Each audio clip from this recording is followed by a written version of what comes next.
Ici Gabrielle pour RDI le matin. C'est le printemps, il est temps de salir vos mains et s'occuper de vos jardins. Avec l'arrivée des longues journées ensoleillées, nous sommes nombreux à sortir dehors et faire l'entretien de nos cours. Alors que la météo vous offre un avenir saisonnier de toute beauté, nous allons faire notre part et vous offrir un avant-goût de ce qui est nouveau dans le soin de jardin et vous offrir divers conseils pour une saine gestion de votre cours.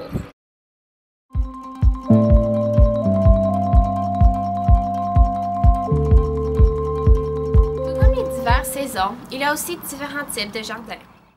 C'est une idée que j'ai eue en regardant l'émission Les fermiers urbains à Radio-Canada, naturellement, la source d'information fiable en français, qui donnait une idée de construire un jardin avec des palettes de bois réutilisées, puis eux l'avaient utilisé dans le cadre d'un jardin communautaire qu'ils avaient fait dans une ruelle.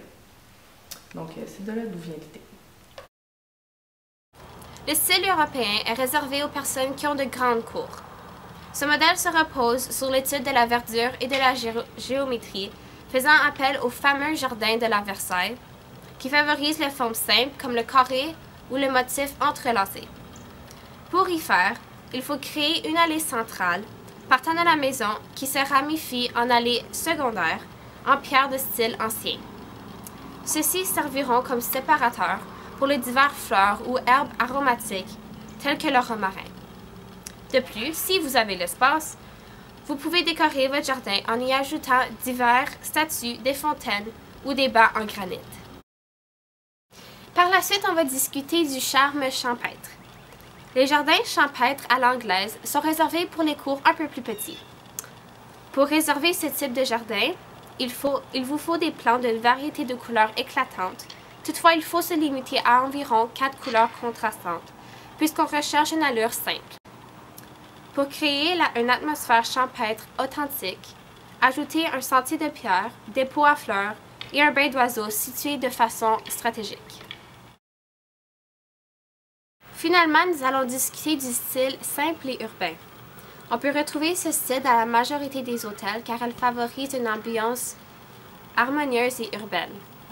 Pour recréer ce style de jardin, il vous faut des roches disposées de manière aléatoire, de grandes quantités d'herbes, quelques attraits aquatiques, dont un petit ruisseau avec pont, et des bancs sans dossier repartis à travers le jardin. Les plantes favorisant ce modèle calme sont le pin noir du Japon ou des érables rouges, cependant en gardant la quantité de ces plantes faible et très dispersée.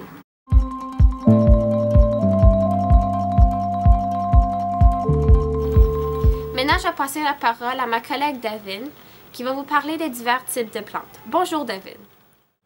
Bonjour Gabrielle. Comme nous le savons tous, il existe divers types de plantes pour les jardins. Peu importe votre style de vie ou vos goûts personnels, voici des plantes qui vous plairont à tous. Premièrement, il existe des plantes annuelles. Une plante annuelle est une plante qui a un cycle de vie et par la suite meurt.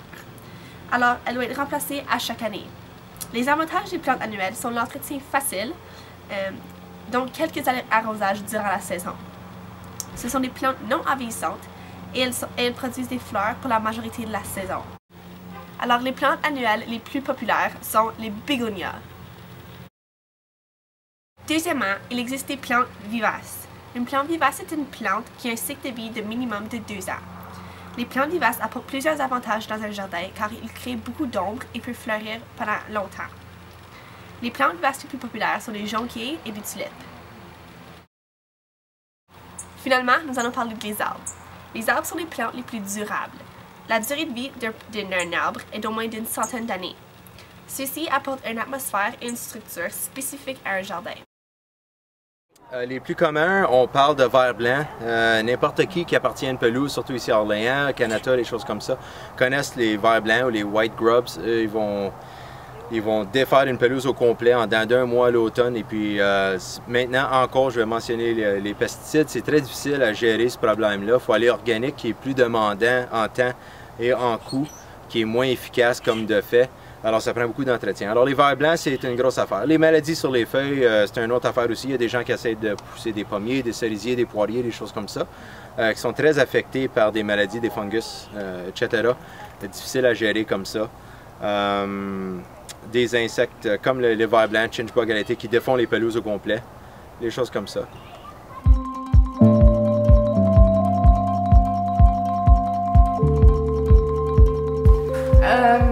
Il y a toutes sortes de trucs qu'on essaie écologiques. Un, les palettes sont en bois réutilisé. Théoriquement, ça irait dans les poubelles puis on les réutilise. Donc, c'est une revalorisation. Par la suite, pour étouffer les mauvaises herbes, à la place d'utiliser du géotextile, on va juste prendre du papier journal, puis après ça, on va mettre notre terre par-dessus. D'autres choses, on a parlé ensemble d'utiliser éventuellement du compost pour enrichir le sol, donc ce sera les déchets de la CAF et de nos élèves. Puis, on a l'intention d'utiliser que des pesticides naturels, exemple du savon vaisselle, un mélange d'ail et d'huile et compagnie, au cas où, si jamais on a des prédateurs. Au cours de votre vie, avez-vous rencontré des difficultés lors de la création ou le maintien de votre jardin? Oui, constamment. Faire un jardin, c'est un défi en soi. Ça prend beaucoup de temps pour enlever les mauvaises herbes, s'assurer qu'il n'y a pas d'espèces envahissantes. Puis, quand tu vis à Orléans, c'est le festival des lapins qui viennent manger dans ton jardin. Fait que trouver des moyens de les éloigner, pas qu'ils mangent toutes sortes de trucs. Fait que, oui, c'est un beau défi. Avec le jardinage, c'est le manque de pesticides en Ontario, incluant au Québec. On a de la misère à gérer les maladies, les insectes, les mauvaises herbes, les choses comme ça. Alors, on est tous maintenant obligés de le faire organique, qui est plus difficile, qui est plus demandant en temps et souvent plus dispendieux. Alors, c'est surtout ça le plus gros problème qui nous fait face, en fait, jardinage, que ce soit de fruits et légumes, de pommiers ou de fleurs, ou même d'arbustes, des choses comme ça.